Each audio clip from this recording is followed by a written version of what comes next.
ಜೀವನದಲ್ಲಿ ಫಸ್ಟ್ ಸಲ on time ಬಂದಿದ್ದೀನಿ ಅನ್ಸುತ್ತೆ. ಟ್ರೈನ್ ರೆಡಿ ಇದೆ ನಮ್ದು. 11:07 ಆಯ್ತು. ನಂದು ಕಾಲಿಗೆ ಇಲ್ಲಿಂದ ಹೊರಡತ್ತೆ ತಾಳ್ಗುಪ್ಪ ಎಕ್ಸ್ಪ್ರೆಸ್. ಇಲ್ಲಿಂದ ತಾಳ್ಗುಪ್ಪ ಹೊರಟೆ. ಮಧ್ಯಾಹ್ನ ಒಂದು ರೀಲ್ ನೋಡ್ಬಿಟ್ಟು ಜೋಗ ಹೋಗೋಣ ಅಂತ ಹೇಳ್ಬಿಟ್ಟು ಡಿಸೈಡ್ ಮಾಡಿದೆ. ಲಾಸ್ಟ್ ಟೈಮ್ ಮಿಸ್ ಆಗಿರೋದು ಆಪರ್ಚುನಿಟಿ ಈ ಸಲ ಮಿಸ್ ಮಾಡ್ಕೊಬಾರ್ದು ಅಂತ ಹೇಳ್ಬಿಟ್ಟು ಇಮಿಡಿಯೇಟ್ ಆಗಿ ಬಸ್ಸಲ್ಲಿ ಹೊರಡೋಣ ಅನ್ಕೊಂಡಿದ್ದೆ. ಟ್ರೈನ್ ಟಿಕೆಟ್ ಚೆಕ್ ಮಾಡಿದೆ. 21 ವೇಟಿಂಗ್ ಲಿಸ್ಟ್ ಅಲ್ಲಿ ಇತ್ತು. ನೋಡೋಣ ಅಂತ ಹೇಳ್ಬಿಟ್ಟು ಟ್ರೈ ಮಾಡೋಕೆ ಬುಕ್ ಮಾಡಿದೆ. ಅದು ನೋಡಿದ್ರೆ 3 ಟೈರ್ ರೇಸಿಗೆ ಅಪ್ಗ್ರೇಡ್ ಆಗಿಬಿಟ್ಟು ಬುಕ್ ಆಗಿಬಿಟ್ಟಿದೆ. ಕಂಫರ್ಟೇಬಲ್ ಆಗಿ ಜರ್ನಿ ಆಗತ್ತೆ. ಇವಾಗ 5:05 ಆಗ್ತಾ ಬಂತು. ಸೌಂಡ್ ಸ್ಲೀಪ್ ಅಂತೀವಲ್ಲ ಅದಾಗಿಲ್ಲ.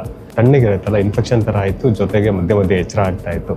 ಈಗ ನಿದ್ದೆ ಬರಲ್ಲ. ಶಿವಮೊಗ್ಗದಲ್ಲಿದ್ದೀವಿ. ಇನ್ನೇನು ಹೊರಡತ್ತಿಲ್ಲಿಂದ ತಾಳ್ಗುಪ್ಪದ ಕಡೆ. ತಾಳ್ಗುಪ್ಪ ರೀಚ್ ಆಗೋದು 7:15 ಅಂತ ಇದೆ. ಶಿವಮೊಗ್ಗದಿಂದ ಈಗ ಬಿಟ್ಟಿರೋದ್ರಿಂದ ಆನ್ ಟೈಮೇ ರೀಚ್ ಆಗುತ್ತೆ, ಇಲ್ಲ ಅದಕ್ಕಿಂತ ಬೇಗನೆ ರೀಚ್ ಆಗುತ್ತೆ ತಾಳ್ಗುಪ್ಪ. ಟ್ರೈನ್ ತುಂಬಾ ನೀಟ್ ಆ್ಯಂಡ್ ಕ್ಲೀನ್ ಆಗಿದೆ ಆಯ್ತಾ. ಆದರೆ ನಮ್ಮ ಜನರಿಗೆ ಒಂದು ಕ್ಲಾಸ್ ಇಲ್ಲ ಅನ್ನೋದು ಇಲ್ಲಿ ಬಂದ ಮೇಲೆ ಗೊತ್ತಾಯ್ತು. ಎಷ್ಟೇ ಎಡ್ಯುಕೇಟೆಡ್ ಆಗಿರಲಿ ಅವ್ರ ಬಿಹೇವಿಯರ್ನ ಬಿಡಲ್ಲ ಎಲ್ಲಿ ಹೋದ್ರು ಅಂತ ಹೇಳ್ಬಿಟ್ಟು. ಯಾಕೆ ಹೇಳ್ತೀನಿ ಅಂತ ಹೇಳಿದ್ರೆ, ಇಲ್ಲೊಂದು ಗ್ರೂಪ್ ಬಂದಿತ್ತು, ಒಂದು 20 ಜನ ಮೇಲಿನ ಗ್ರೂಪ್. ಅದು ಅವರೆಲ್ಲ ಶಿವಮೊಗ್ಗದಲ್ಲಿ ಇಳ್ಕೊಂಡ್ರು. ಈ ಬೆಡ್ಶೀಟ್ಸ್ನ ಕೊಡ್ತಾರಲ್ಲ ಅದನ್ನ ನೀಟಾಗಿ ಕವರ್ ಮಾಡಿ ಕೊಟ್ಟಿರ್ತಾರೆ. ಆ ಕವರು ಎಲ್ಲಿದೆ?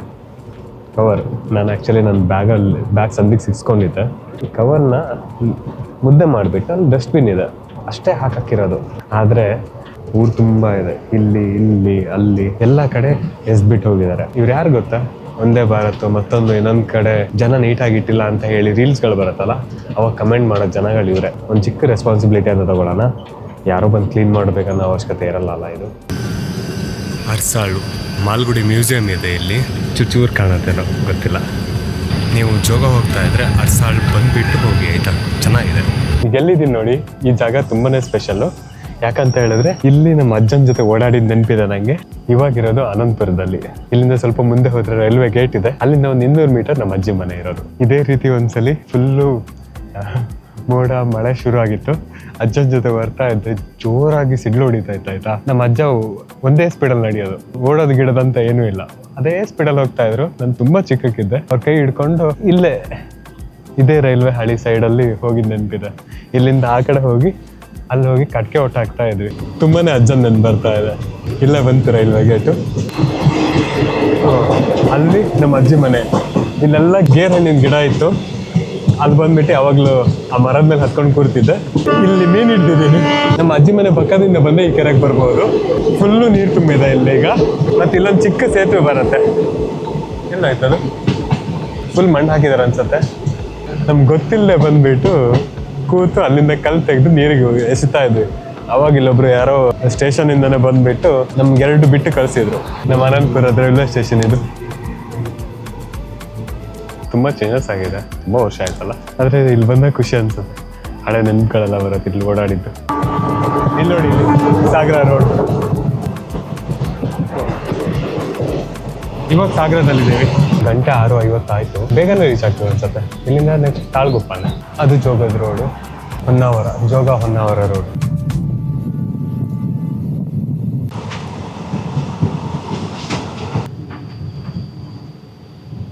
ಬಂತು ನಮ್ಮ ಲಾಸ್ಟ್ ಸ್ಟಾಪ್.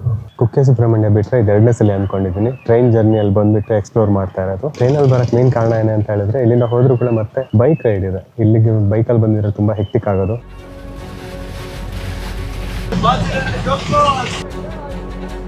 ಬಂದ್ವಿ ಜೋಗ್ ಫಾಲ್ಸಿಗೆ. ನಿನ್ನೆ 11 ಗೇಟ್ ಓಪನ್ ಇತ್ತಂತೆ. ಇವತ್ತು ಬರೀ 7 ಗೇಟ್ ಮಾತ್ರ ಓಪನ್ ಇದೆ. ಮತ್ತೆ ಅದನ್ನು ಕಮ್ಮಿ ಮಾಡ್ತಾರೆ, 5ಕ್ಕೆ ಬರುತ್ತೆ ಅಂತ ಇತ್ತು. ನಿನ್ನೆಕ್ಕಿಂತ ವಾಟರ್ ಫ್ಲೋ ಸ್ವಲ್ಪ ಕಮ್ಮಿ ಇದೆ ಅಂತ ಹೇಳಿದ್ರು. ನೀವು ಏನಾದರೂ ಡ್ರೋನ್ ಫ್ಲೈ ಮಾಡೋದಾದ್ರೆ ಇಲ್ಲಿ ಪರ್ಮಿಷನ್ ತೊಗೊಳ್ಬೋದು. 500 ರೂಪೀಸ್ ಪೇ ಮಾಡಬೇಕಾಗುತ್ತೆ ಡ್ರೋನಿಗೆ. ಫುಲ್ಲು ಮಿಸ್ಟ್ ಕವರ್ ಆಗಿದೆ. ಈ ಸೈಡ್ ಒಂಚೂರು ಕಾಣ್ತಾ ಇದೆ. ವಾವ್, ಸಗಲ ಕಾಣ್ತಿದೆ. ಬಸ್ ಹೇಳಿದ್ರು ಕೂಡ ಅಲ್ಲಿ ಹೋಗ್ಬಿಟ್ಟು ಡ್ರೋನ್ ಶಾಟ್ಸ್ ತೊಗೊಳಕ್ಕೆ ನೋಡಿದೆ. ಬಟ್ ಆ ಸೈಡಿಂದ ತೆಗಿಯೋಕ್ಕಾಗಿಲ್ಲ. ಅದಕ್ಕೆ ಬಾಂಬೆ ಐಬಿ ಕಡೆ ಬಂದೆ. 8:08 ಸ್ಟಾರ್ಟ್ ಮಾಡಿದ್ದು ಕ್ಯಾಪ್ಚರ್ ಮಾಡೋಕ್ಕೆ. ಆದರೆ ಫೂಟೇಜ್ ಸಿಕ್ಕಿದ್ದು ಇವಾಗ. ಡ್ರೋನ್ ಒಂದಷ್ಟು ಇಶ್ಯೂಸ್ ಆಯಿತು, ಅದು ಇದು ಅಂತ ಅಂದ್ಕೊಂಡು ಒಟ್ಟಿನಲ್ಲಿ ಇವಾಗ ಒಂದಷ್ಟು ಒಳ್ಳೆ ಫುಟೇಜ್ ಸಿಕ್ತು. ಫ್ಲೋ ಹೋದ್ಸಲಕ್ಕಿಂತ ಸ್ವಲ್ಪ ಜಾಸ್ತಿನೇ ಸಿಕ್ತು ನನಗೆ ಚೆನ್ನಾಗಿ. ಆದರೆ ಮನಸ್ಸಿಗಿನ್ನೂ ಸಮಾಧಾನ ಆಗಿಲ್ಲ. ಆ್ಯಕ್ಷನ್ ಕ್ಯಾಮ್ರಾದಲ್ಲಿ ನೋಡಿದ್ರೆ ಹೀಗೆ ಕಾಣ್ತಾ ಇದೆ. ಇಬ್ನಿ ಅಂತೂ ಗಳಿಗೆ ಬಂದು ಹೋಗ್ತಾ ಇದೆ.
ಇವಾಗ ನಾನು ದೇಶಾಂತರ ಹೋಗೋಣ ಅಂತ ಹೊರಡ್ತಾ ಇದ್ದೀನಿ.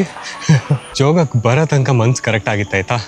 ಬಂದ್ರ ಮೇಲೆ ಡ್ರೋನ್ ಕನೆಕ್ಟ್ ಆಗ್ತಿರ್ಲಿಲ್ಲ. ಅವಾಗಿಂದ ಬರೀ ಒದ್ದಾಟನೇ ಆಗೋಗಿತ್ತು.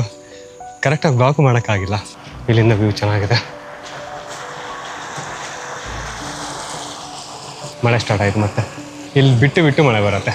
ಒಟ್ಟಿನಲ್ಲಿ ಒಂದಷ್ಟು ಫುಟೇಜಸ್ಗಳು ಸಿಕ್ಕಿದ್ವು. ಅದಾದ್ರ ಮೇಲೆ ಬ್ಲಾಗ್ ಮಾಡೋಣ ಅಂತ ಹೇಳಿದ್ರೆ ಫುಲ್ಲು ಜನ ತುಂಬಿಕೊಂಡ್ರು.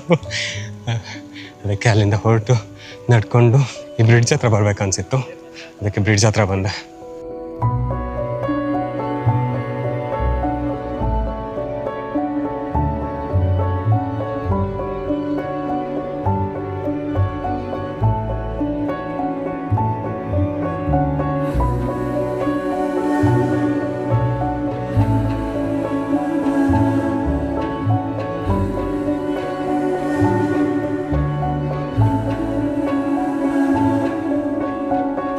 ಇವಾಗ ಬೆಳಗ್ಗೆ ಎಲ್ಲಿ ಬಂದಿದ್ದೆ, ಫ್ರಸ್ಟ್ರೇಟ್ ಆಗಿದ್ದೆ ನೋಡಿ, ಅದೇ ಜಾಗದಲ್ಲಿದ್ದೀನಿ.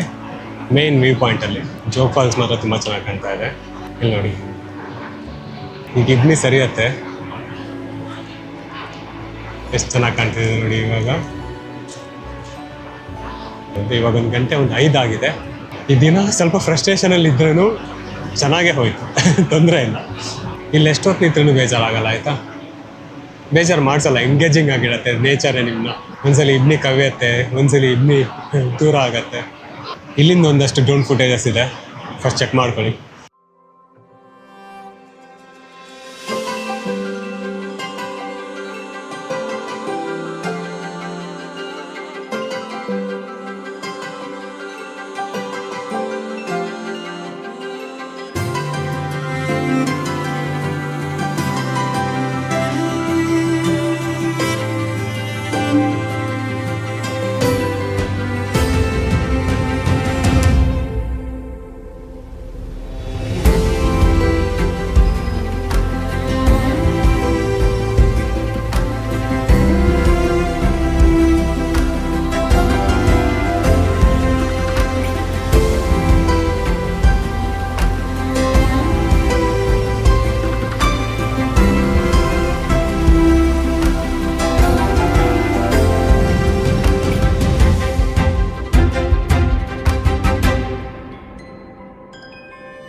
ಇದು ಇಷ್ಟು ಫಾಲ್ಸಲ್ಲಿ ನಂಗೆ ಗೊತ್ತಿಲ್ಲ ಯಾವ್ದು ರಾಜ ರಾಣಿ ರೋರರ್ ರಾಕೆಟ್ ಅಂತ ಹೇಳ್ಬಿಟ್ಟು, ಆದರೆ ತುಂಬ ಇಷ್ಟ ಆಗೋದು ಇದು, ಈ ಫಾಲ್ಸ್. ಒಂದು ಕಡೆ ನೀರು ಬಿದ್ದುಬಿಟ್ಟು ಸ್ಪ್ರೆಡ್ ಆಗ್ತಾ ಇದೆ. ಅಲ್ಲಿ ಹಿಮ ಚಿಮ್ದಂಗೆ ಅನಿಸ್ತಾ ಇದೆ ಅದು. ಇಲ್ಲಿಗೆ ಬ್ಲಾಗ್ ಎಂಡ್ ಮಾಡೋ ಟೈಮ್ ಬಂತು. ಸಿಗೋಣ ನೆಕ್ಸ್ಟ್ ಬ್ಲಾಗಲ್ಲಿ. ಮತ್ತೇನಿಲ್ಲ, ಅಲ್ಲಿ ತನಕ ಬಾಯ್.